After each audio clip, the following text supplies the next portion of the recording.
Kamar yadda na faɗa muku ga nan yadda za ka yi a wajen siya da zaran ka shigo cikin trust wallet ɗinka kamar yana haka. Ka tabbatar kana da balance ɗin smart chain kamar hakan nan.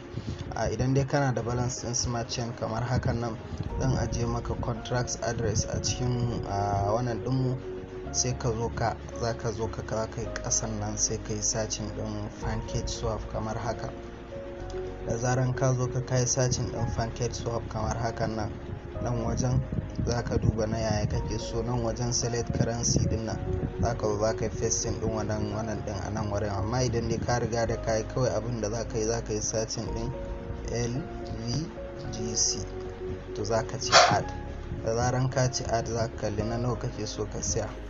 Yanzu ka kalli na ce maximum da ke so na siya, to ka kalli yanzu ga nan adadin da za su iya bani.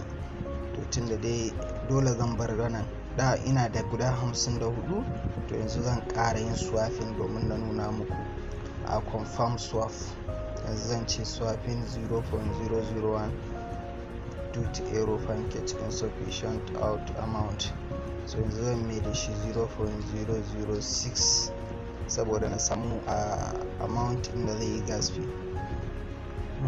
Confirm swap. Za su tambaye ni musu confirming din transaction din, za su caje ni naira 136.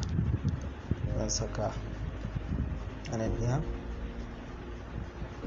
transaction submitted, barba na ce close. To barba ku gani za su ƙara mun adadin.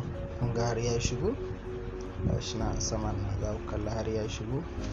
Yanzu barba ku kalli transaction dina. To ku hanzarta gaskiya ku samu ku je ku yi. Yanzu barba na yi maka haka,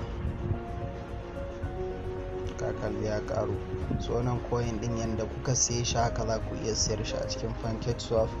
Dan haka ku samu gaskiya ku yi, kar ya wuce ku. Na gode.